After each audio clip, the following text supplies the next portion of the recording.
juga luar negeri atau utang Indonesia. Di mana sebelumnya kita sudah membahas mengenai apa itu pasar uang, di mana kita membahas mengenai obligasi. Obligasi itu adalah surat utang yang dikeluarkan oleh instansi. Juga kita membahas mengenai saham, di mana seperti kita ketahui bahwa saham bisa dibeli di Bursa Efek Jakarta. Saham itu sendiri terdiri dari berbagai macam jenis saham. Ada saham biasa, ada saham preferred. Dan dari saham itu bisa kita lakukan juga transaksinya melalui aplikasi. Itu hanya sebagian kecil saja dan saya hanya menyarankan untuk kalian kalau misalnya mau jadi broker, jadilah broker yang beneran di Bursa Efek Jakarta. Seperti itu. Karena kalau misalnya di aplikasi, bukan saya melarang, silahkan saja, bisa saja, boleh. Tapi itu bukan kalian yang menjalankan. Dan dari sini kita mengetahui bahwa bagaimana suatu negara dijalankan salah satunya dengan adanya penanaman modal asing. Dari mana penanaman modal asing ini berasal? Ya tentu saja dari pinjaman. Seperti kita ketahui bahwa pernah mahasiswa kita di tahun 1998 turun ke jalan yang dinamakan dengan reformasi. Kenapa mereka melakukan reformasi? Salah satu alasannya mereka merasa dibodohi bahwa perekonomian kita saat ini dilakukan dilakukannya reformasi dikarenakan karena harga yang membumbung tinggi. Itu salah satunya. Mereka menginginkan diturunkannya harga dan diturunkannya rezim Soeharto dengan alasan berkuasa lebih dari yang sudah dituliskan dalam undang-undang, kan itu tuntutannya. Dan pada zaman rezim Soeharto pada saat itu kita ketahui bahwa Indonesia memang belum mengetahui masyarakatnya bahwa kita memiliki hutang. Sebetulnya dari dulu kita sudah memiliki hutang. Untuk apa fungsinya? Ada dampak positif dari hutang ini, ada dampak negatif dari hutang ini. Dampak positifnya tentu saja untuk pembangunan infrastruktur di Indonesia. Fungsinya PMA adalah itu, kan begitu. Jadi kita kalau misalnya ibarat kata kalau misalnya rumah tangga, Indonesia ini adalah rumah tangga, dan rumah tangga ini bisa dibangun untuk membangun infrastrukturnya salah satunya dengan melakukan pinjaman. Pinjaman yang dilakukan oleh orang Indonesia atau negara Indonesia dinamakan dengan pinjamannya banyak, pinjaman luar negeri yang dinamakan PMA tadi. Dan Indonesia pinjamnya kemana? Ke International Monetary Fund. Karena Indonesia salah satunya adalah negara yang sedang berkembang. Sehat nggak itu? Sehat. Tapi kalau misalnya tidak bisa bayar, ya sakit. Dan saat ini setiap negara yang sedang berkembang berlomba-lomba untuk melakukan pinjaman ke luar negeri. Dengan cara apapun mereka mengundang investor. Ini yang dikatakan sebagai aktivitas dari bisnis internasional. Salah satunya adalah Foreign Portfolio Investment atau FPI. Itu bentuk saham, obligasi, dan investasi. Baik, tidak panjang-panjang, kita langsung masuk saja ke dalam materinya. Apa yang dinamakan dengan penanaman modal dan utang Indonesia. Sekedar informasi untuk kalian, kalian bisa download untuk materinya di Google Classroom. Kita membahas mengenai penanaman modal dan utang Indonesia. Penanaman modal dikatakan juga sebagai salah satu bentuk untuk meningkatkan kesempatan kerja, pertumbuhan ekonomi, dan meringankan beban hutang. Jadi kalau misalnya sudah berhutang sebelumnya, kita dapat pinjaman, kita bisa membayar hutang yang sudah kita pinjam. Dari lubang tutup lubang. Negara kita pun sama seperti itu. Dari lubang tutup lubang. Yang sehat itu kita tidak punya hutang. Dan kita mempunyai aset yang banyak. Tapi itu biasanya sudah bukan lagi negara berkembang, melainkan negara yang maju. Makanya saya selalu menekankan bagaimana supaya negara kita menjadi negara maju. Kita harus meningkatkan perdagangan. Salah satunya perdagangan internasional ini. Meningkatkan ekspor dan impor. Supaya orang tahu bahwa negara kita memiliki spesialisasi. Ini berkaitan juga dengan teori yang dikeluarkan oleh Adam Smith. Adam Smith mengatakan bahwa harus adanya spesialisasi antar bangsa. Untuk melakukan spesialisasi antar bangsa, yang harus kita lakukan adalah menanamkan pada benak negara-negara lain bahwa kita memiliki spesialisasi. Bagaimana contohnya Pak? Misalnya kita bisa memproduksi televisi, kita bisa memproduksi radio, Dan jumlahnya jauh lebih banyak dibandingkan negara lain walaupun tenaga kerjanya sama. Misalnya negara Cina punya 10 tenaga kerja. Mereka berhasil membuat 10 televisi. Nah, kita saingi mereka dengan tenaga kerja yang sama, kita buat televisi menjadi 20 unit. Akhirnya kita mempunyai spesialisasi. Ini yang dimaksudkan dengan fungsi penanaman modal asing. Jadi setiap negara dengan adanya penanaman modal asing ini, kita bisa meningkatkan kesempatan kerja dan pertumbuhan ekonomi. Pemerintah kita merangsang untuk penanaman modal asing atau PMA. Pemerintah mengadakan deregulasi dengan mengeluarkan peraturan pemerintah nomor 20 tahun 1994 dan petunjuk pelaksanaan Undang-Undang nomor 1/67 1982 Undang-Undang pasal 33 tahun 1945 yang isinya bahwa penanaman modal asing atau PMA 95% adalah suatu kebanggaan bagi investor asing memiliki modal saham. Ini harus ditanamkan bahwa ketika orang lain datang ke Indonesia dan dia menanamkan modalnya di Indonesia, mereka harus merasa bangga. Itu yang diharapkan. Jadi ada orang yang datang dari luar negeri datang ke sini untuk berinvestasi, itu yang diharapkan oleh orang Indonesia. Dan ketika mereka berinvestasi, mereka harus merasa bangga. Bagaimana untuk menciptakan kebanggaan dan bagaimana menciptakan kepercayaan. Trust harus diciptakan pada mereka. Salah satu caranya pastikan keamanan untuk mereka. Supaya mereka tahu bahwa oke, saya berinvestasi di Indonesia, negara Indonesia, saya yakini tidak akan mengalami resesi atau akan berada pada titik aman. Itu yang pertama. Yang kedua, sektor jasa, PLN, Telkom, pelabuhan, perbankan, dan pariwisata hotel tidak boleh menguras kekayaan alam Indonesia. Ini berdasarkan dari PMA. Dan PMA harus ada izin dari Presiden Republik Indonesia. Ini sudah jelas. Tidak termasuk industri media cetak dan elektronik dan pengusaha kecil menengah mitra PMA. Sistem ekonomi tanpa tapal batas negara dan menghemat dana APBN. Perbandingan penanaman modal asing di Indonesia dengan Cina. Belakangan ini dirasakan penanaman modal asing di Indonesia menurun karena adanya persaingan dengan Cina. Pemerintah Cina lebih berani menawarkan peluang dibandingkan dengan Indonesia. Dapat dilihat dari tabel berikut, di mana orang Cina memberikan hak guna bangunan 60 tahun. Di Republik Indonesia 20 sampai dengan 30 tahun untuk penanaman modal asing. Tax holiday di Indonesia tidak ada, di Republik Rakyat Cina ada. Pemilikan saham 100%, di Republik Indonesia 49 sampai dengan 50, 90%. Jangka waktu tidak terbatas, di Republik Indonesia terbatas. Keringanan pajak 10 tahun 15 sampai dengan 30%, reinvestasi 40 sampai dengan 100%. Jadi gerakan penanaman modal ini dapat berlangsung dalam jangka pendek dan jangka panjang. Alat-alat atau instrumen modal jangka pendek antara lain 1 wesel, cek, transfer, giro, obligasi, surat gadai, saham, dan loan. Loan sendiri terdiri dari 3. Jangka pendek, jangka menengah, dan jangka panjang. Jangka pendek 1 tahun, jangka menengah 1 sampai dengan 5 tahun, jangka panjang 5 tahun. Ini untuk pinjamannya. Ada gerakan kembalinya modal yang ditanamkan negara induknya atau repatriasi dalam bentuk berangsur-angsur atau sekaligus. Ini yang harus kita tekankan, bagaimana kita mengembalikan modal yang sudah dipinjamkan. Kenapa kita harus mengembalikan? Yang pertama, kita harus menumbuhkan kepercayaan atau trust ini kepada para investor. Oleh karenanya, kita harus berniat untuk mengembalikan. Ini dinamakan dengan gerakan amortisasi atau gerakan kembalinya modal. Setiap negara, bagaimanapun majunya, apalagi yang baru berada dalam taraf pembangunan, ekonominya memerlukan modal. Sehingga perlu adanya penanaman modal asing dan kita tidak mungkin menyelenggarakan produksi segala macam barang sekaligus secara efisien dan menguntungkan dengan modal sendiri.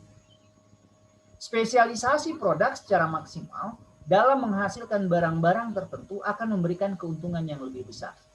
Ini yang saya maksudkan tadi bahwa setiap negara harus memiliki spesialisasi. Bagaimana membentuk spesialisasi itu supaya mereka tahu bahwa Indonesia memiliki produk yang tidak dimiliki oleh negara orang lain.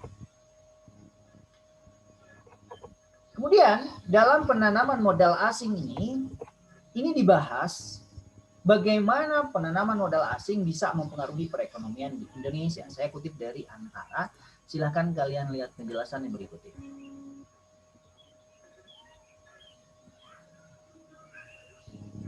Menteri Koordinator Bidang Perekonomian Darmin Nasution menyatakan, masalah bidang ekonomi yang dihadapi bangsa ini dari masa ke masa selalu sama. Hal tersebut diutarakannya usai seminar nasional dengan tema Perekonomian Indonesia dari masa ke masa, tantangan, strategi, dan pembelajaran bangsa, Senin 31 Agustus. Terdapat 2 poin masalah yang mengemuka, yaitu mengenai kebijakan ekonomi makro dan masalah permodalan. Soal sektor permodalan di Indonesia diakui oleh Darmin saat ini didominasi oleh pihak asing. Hal ini dibuktikan dari surat utang negara atau SUN yang pembelinya didominasi asing. Dominannya pihak asing dalam sektor permodalan di Indonesia disebabkan karena defisit tabungan modal dalam negeri. Kita itu memang tabungannya tidak banyak, tapi kebutuhan investasi kita banyak. Akibatnya apa kira-kira? Menang modal dari luar. Saat ini sebanyak 38% surat berharga negara berupa surat utang negara dimiliki oleh asing. Kepemilikan asing pada SUN pernah mencapai 40%, tetapi turun hingga 37%. Namun untuk saat ini kembali naik ke angka 38,8%. Meski permodalan di Indonesia didominasi dana asing, namun Indonesia tetap membutuhkan dana tersebut untuk membiayai investasi. Di Jakarta, Anita Putri, Adimas Raditya, Kantor Berita Antara, luar negeri. Oke, itu yang kita butuhkan saat ini. Bagaimana pergerakan supaya penanaman modal asing ini giat. Artinya banyak orang-orang dari negara-negara berkembang yang lain atau negara-negara yang sudah maju yang mereka mau menanamkan modalnya atau menginvestasikan modalnya di negara kita supaya perekonomian kita bisa tumbuh. Sebelum saya lupa, silakan sambil kalian catat tugas. Waktunya 2 minggu. Tugasnya membuat makalah minimal 15 halaman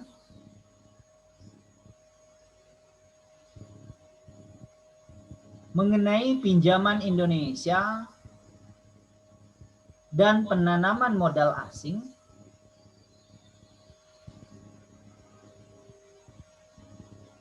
data validnya yang akan diterima dari tahun 2019. Kalau misalnya dari tahunnya lebih dari tahun 2019, maksudnya 2018, 2017 tidak akan saya terima. Jadi kalian bisa membuat makalahnya misalnya dari artikel, boleh, dari data-data, boleh, itu minimal 15 halaman.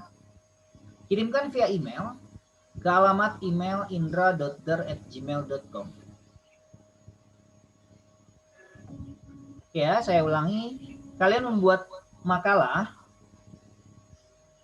sebanyak 15 halaman.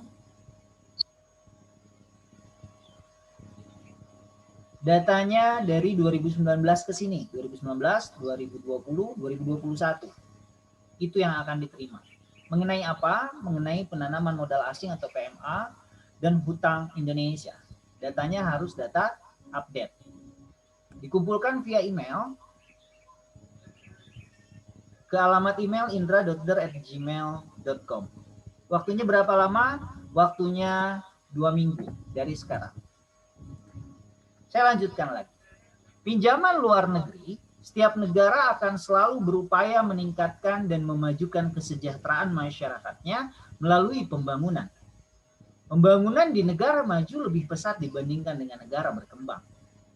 Negara berkembang berupaya mengejar ketinggalannya dengan menggali dan mengembangkan sumber daya alam yang dimilikinya. Untuk membangun proyek-proyek ekonomi tersebut memerlukan dana yang cukup besar. Salah satu dari yang diharapkan dengan adanya penanaman modal asing adalah seperti ini.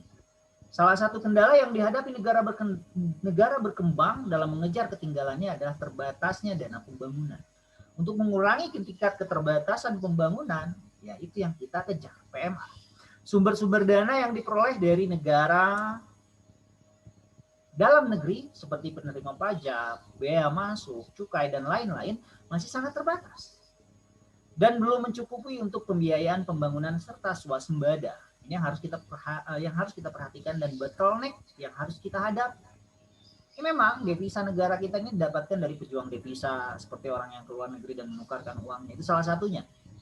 Dari cukai untuk pengembangan negara ini. Tapi ini belum cukup untuk membangun negara kita.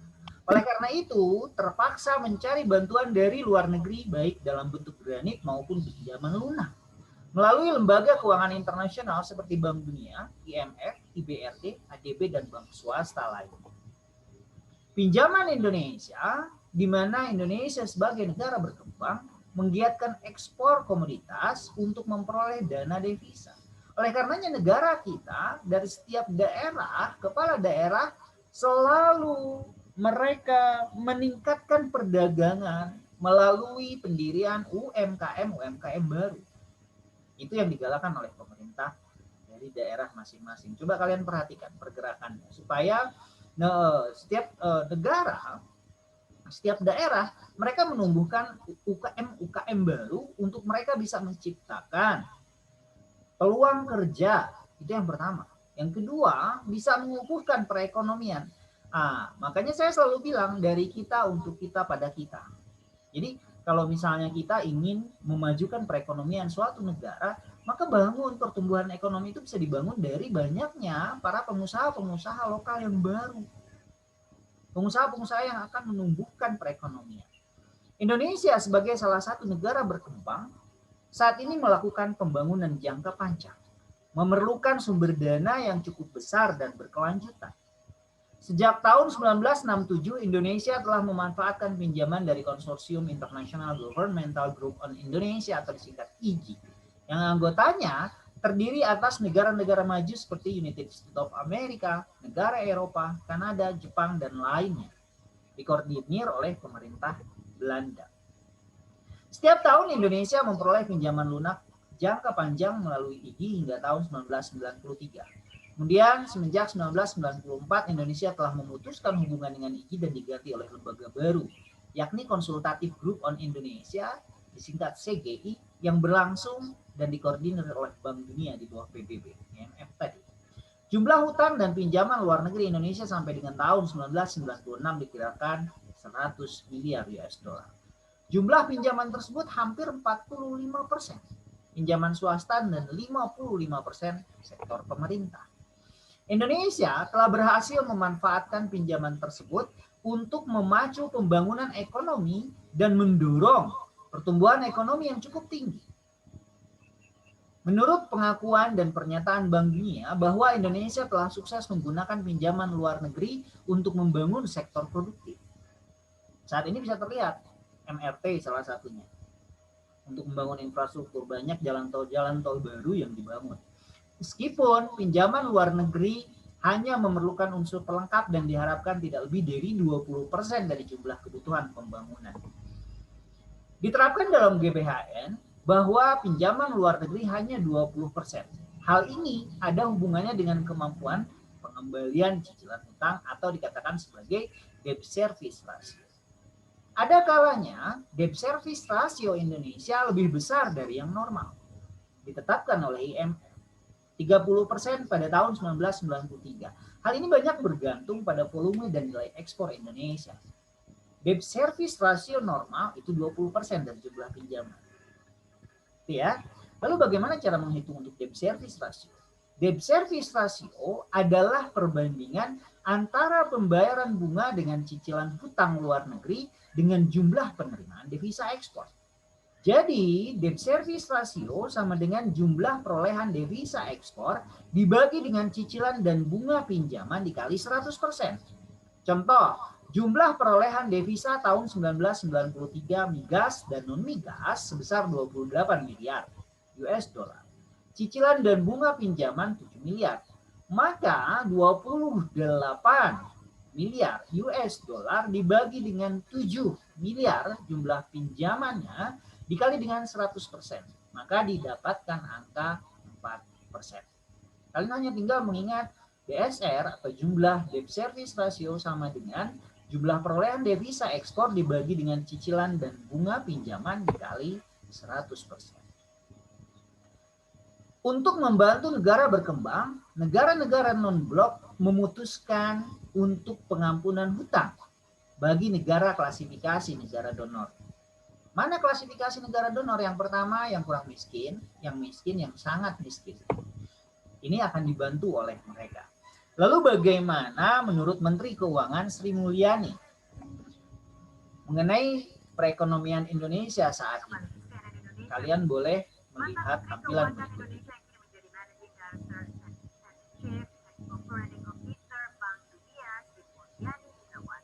Menyatakan Indonesia bisa segera keluar dari tekanan pelemahan ekonomi dunia sebab Indonesia dinilai memiliki potensi yang luar biasa. Sri Mulyani menyampaikan hal itu dalam acara temu bicara dengan mahasiswa Selasa siang di Universitas. Potensi tersebut tinggal diwujudkan kerja pasar ekonomi ASEAN yang mencapai 600 miliar dolar Amerika dan ekonomi dunia yang mencapai 1,9 triliun dolar Amerika seharusnya memacu Indonesia lebih aktif berperan baik di kawasan maupun global. Untuk itu investasi sumber daya manusia harus ditingkatkan. Selain itu, Sri Mulyani menyoroti kualitas kepemimpinan Presiden Joko Widodo yang kuat dan berani ambil resiko.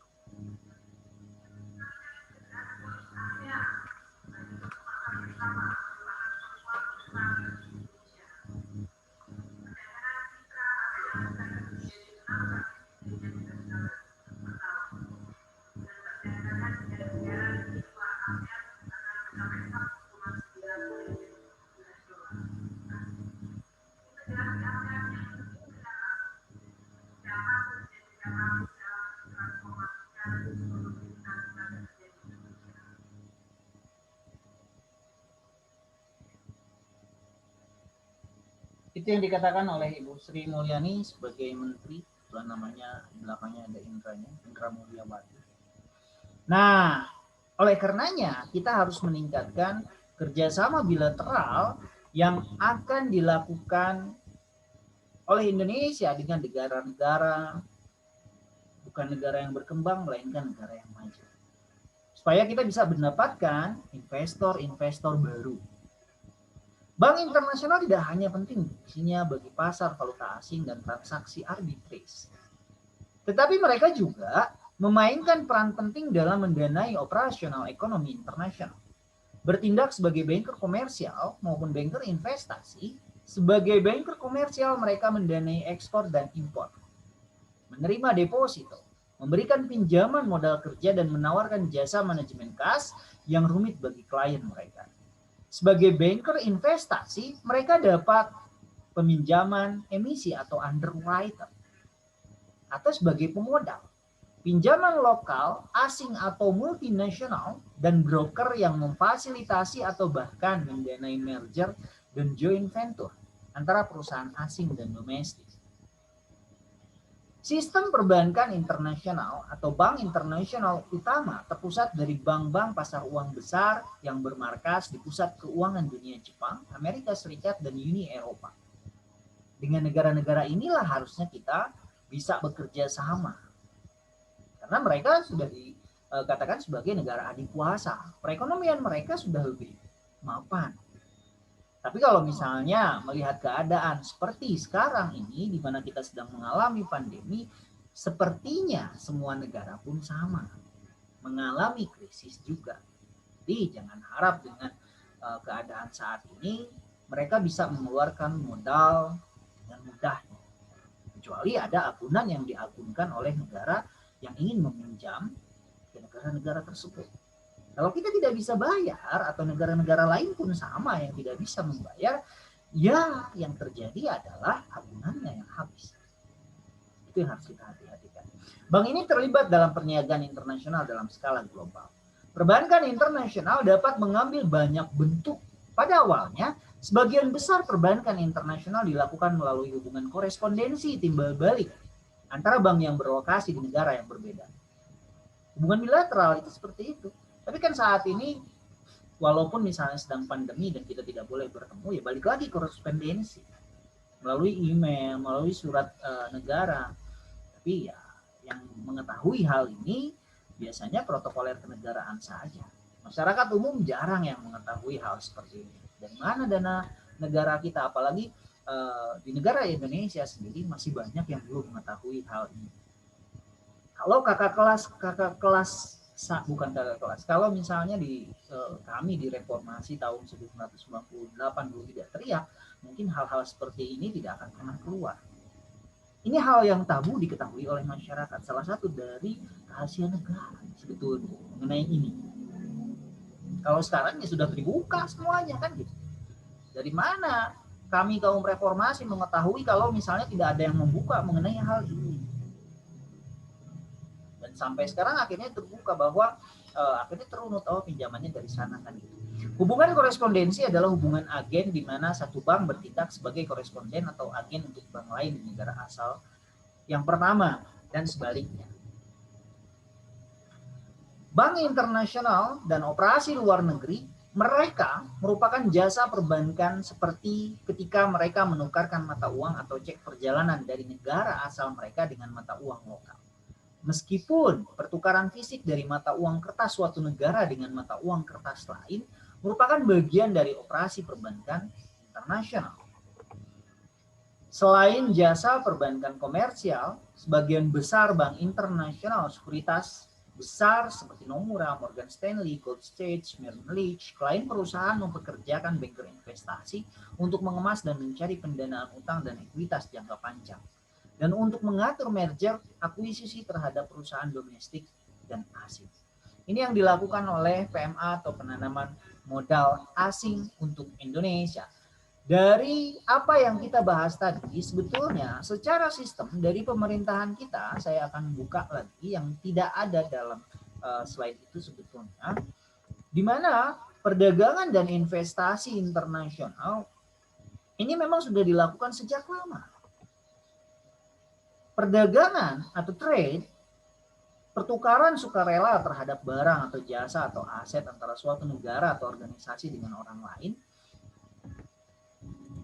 Hal ini sifatnya menguntungkan kedua belah pihak sebetulnya.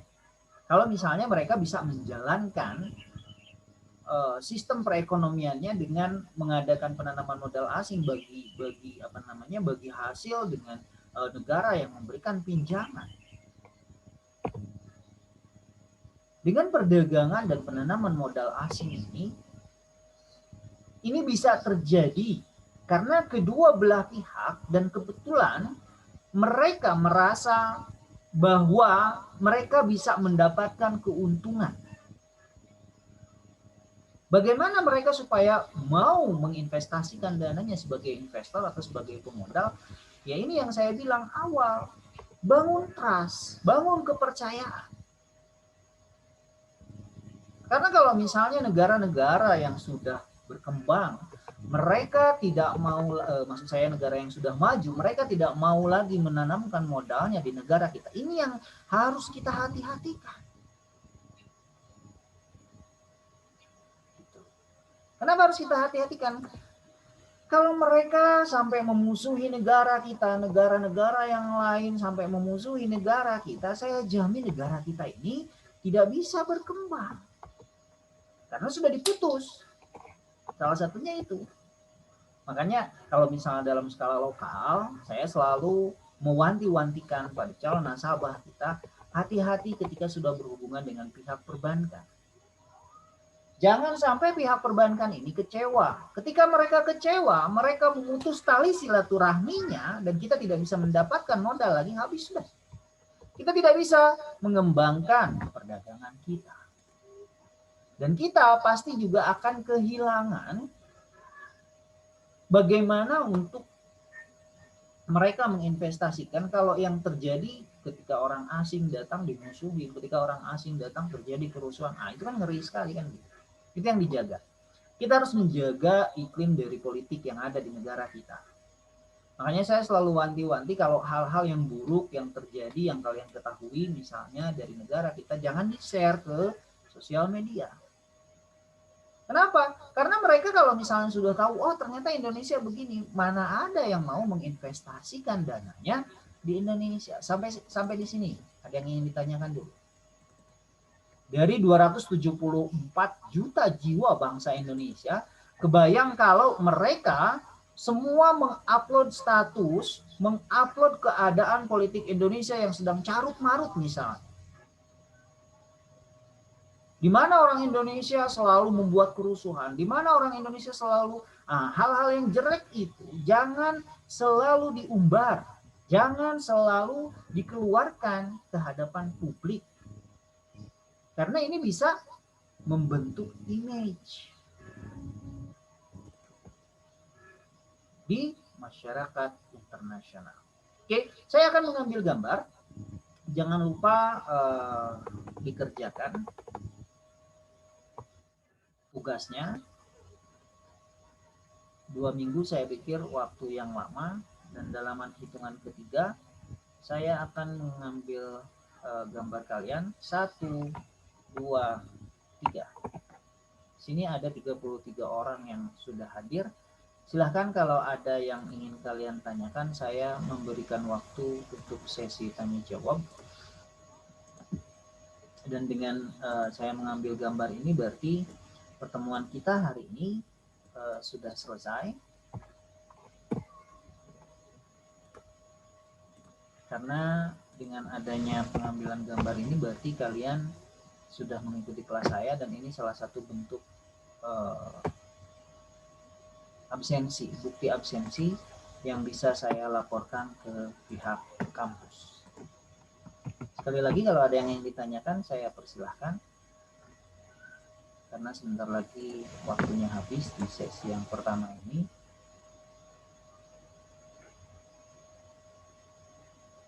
Oke, slide yang kedua, hitungan ketiga. 1, 2, 3.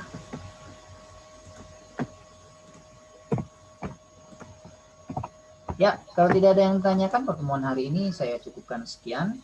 Jangan lupa kerjakan tugasnya dan dibaca mengenai penanaman modal asingnya sebagai salah satu bentuk pengetahuan kalian dan bagaimana caranya supaya mengembangkan perekonomian di negara kita dengan cara penanaman modal asing. Terima kasih. Wabillahi taufiq wal hidayah. Assalamualaikum warahmatullahi wabarakatuh. Selamat sore. Waalaikumsalam. Waalaikumsalam warahmatullahi wabarakatuh.